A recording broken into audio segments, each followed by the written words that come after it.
They methodically encroached upon provincial jurisdiction using the World Wars, the Great Depression, or any other national concern they could justify to gain greater control. This thing didn't happen overnight. You know, Canada never even had a tax system until 1917. Okay, but this quote from William Lionel Mackenzie, a Prime Minister of Canada, it really says it all. It takes this whole illusion and shows you what the real problem of it is.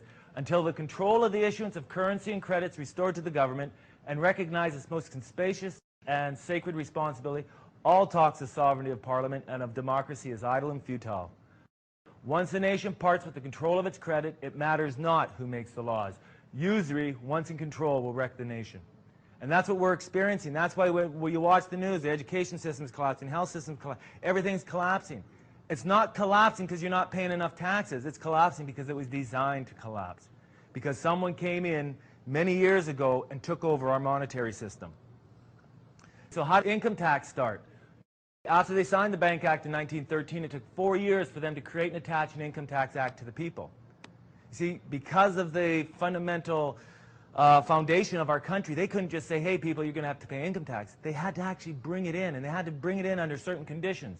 So first thing they did, they created World War I and passed the War Measures Act. You know, we look at that and say, what, they created it? Yes. These bankers, they finance both sides, and they pick and tell who's going to win. Okay?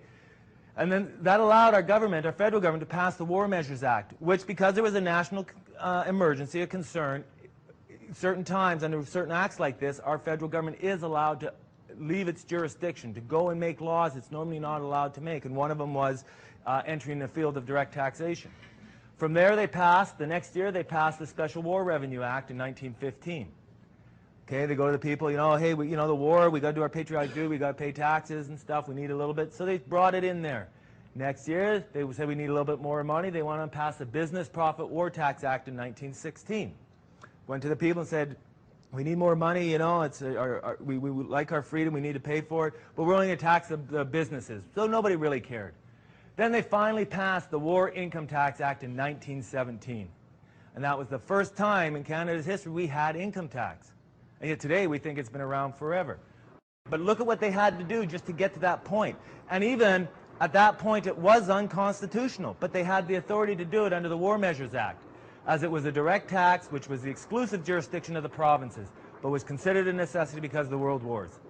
And because it didn't affect the average person much like it does today, few people were even concerned or even bothered to question the legality. See, when you really look at this whole game in the big time frame, this had nothing to do with money. They didn't care if they made a penny off of it. They just needed to get an income tax act into Parliament, into the legislation.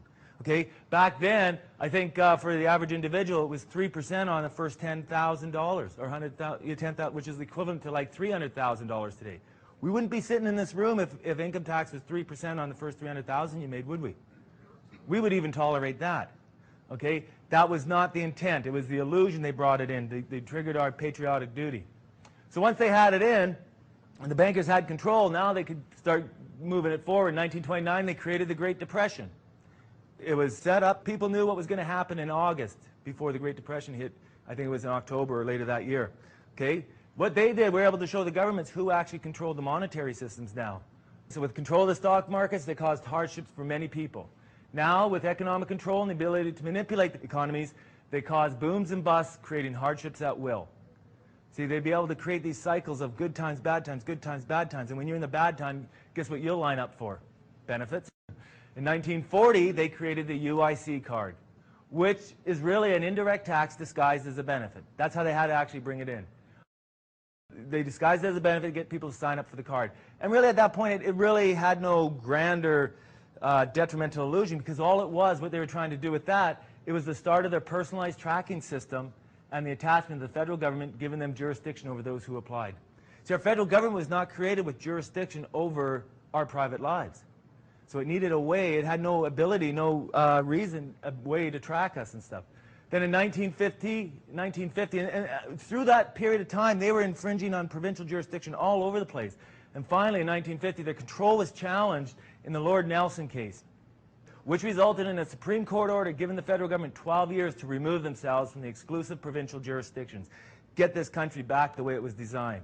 Okay, and it was during these 12 years, from 1950 to 1962, they developed the illusion that we have today. what we're living in today, we never always lived in it. Okay, today they have a controlled federal government, which created corporations with the same names as the provinces, which gave the federal government control over these companies they just created. And with their illusionary country built, they can now pass laws that appear to invade real provincial jurisdiction, but do not. This allowed the federal government, which was controlled by the world bankers, to create a top-down power structure with a de facto federal government and enter into stuff like the provincial tax collection agreements by 1962. This is exactly what the Supreme Court told them they couldn't do, is enter into agreements with each other. So when you look at this from an unconstitutional point, it's evidence like this, you go in and it says it's unconstitutional, until you get to the point where you actually see how they did it. So they created agreements like that with their federally created companies without violating the 1950 Supreme Court order or the B&A Act, the created document of this country. And the only thing they had to do now is to keep the people blind to their illusion by using the media to promote fear and create fictitious courts to punish anyone who refused to obey them. So that's a high-speed spin through history to give you a little bit of background of where this income tax came. It wasn't just there. So from 1962, here's what income tax is now. The illusion was built, and they just needed a few more laws to enslave the people en masse. In 1964, they introduced the Canada Pension Plan. It wasn't attached to anything. It's just, they offered it to the people, a retirement pension plan, if they'd use their social insurance number to work. Well, who wouldn't? They actually mass-mailed social insurance cards all across this country. It was like, you use this to work and you'll have a retirement pension. And it was a really good pension. From what we've been able to study there, it was for every dollar you put in, you could get like $700 return. Great investment. It's not that way now. Some people are lucky to get what they even put in back out. Okay, but that's how they had it started. Okay, so people couldn't see anything beyond what it was. Then in 1967, they attached the Social Insurance number to the Income Tax Act, which by now was a modern version of the original War Income Tax Act, except for the fact that it was now constitutional, as the tax had turned into an indirect tax for created artificial persons and no longer applied to natural persons with inalienable human rights. And that happened all within that 12-year period. It was because of the supremacy of our human rights and the federal government's limited jurisdiction that they could only attach the Income Tax Act to an artificial person, as it was a legal entity, a legal person without human rights. And that's where it started to become important of understanding what your human rights are, because you'll be able to see certain laws can't even attach to you. You have to actually volunteer. And so over the years, we've been able to boil this down to what I call a simple reality. That's the brochure you have there. Income tax is nothing more than an internal federal excise tax, which is only mandatory for those who choose to work as a legal representative under an implied contract of service for the benefit of a federally created legal artificial person known as a taxpayer. And the same illusion is literally the same everywhere where human rights are recognized. This quote from Ronald Reagan, who just passed away. I like the guy because he was saying some good stuff, especially as he was getting up there in years. He goes, someone asked him about the taxpayer. He goes, oh, the taxpayer? That's someone who works for the federal government but doesn't have to take the civil service examination. And that's really what it is. And we're going to, as we get through, our whole goal is to be able to go inside that Income Tax Act so you can see that yourself. And by going that far in and you seeing it yourself, that's truly where your empowerment comes from. Okay? So start looking at this illusion, seeing through the illusion. I like looking at this children's story. Anybody here read that children's story, The Emperor's New Clothes? The essence of that, right? There was a couple rogue tailors who trying to scam the king there, and he goes, yes, we got this beautiful, beautiful yarn, fabric, but only people of true heart or righteous or whatever can actually see it. Well, the king didn't want to look like a fool, so, oh, yes, it's beautiful, it's beautiful. Well, that story spread around the kingdom that only people of pure of heart could actually see this fabric. So the tailors, they built this, or sewn together this beautiful garment and stuff, and everybody who came to see it in progress went, wow, that's really pretty, that's really nice, because nobody wanted to see, to feel bad about things. Until one day when the king was doing a parade through town, and everybody's going, ooh, ah, they saw what they were told to see, because they wanted to fit into society. And you start seeing the parallels of that story. Until one day a child standing on the side of the road says, hey, the king is naked. He saw things for what they were. See, he did not have a vested interest in the illusion that was created. There's a lot of wisdom in that story if you spend some time reading it. So, and I put this in here not to try to get you to see something that's not there, because I know how we've all been trained. We've been taught to see things that they want us to see, and you'll see that as we progress through. So simply use your God-given ability of innocent perception.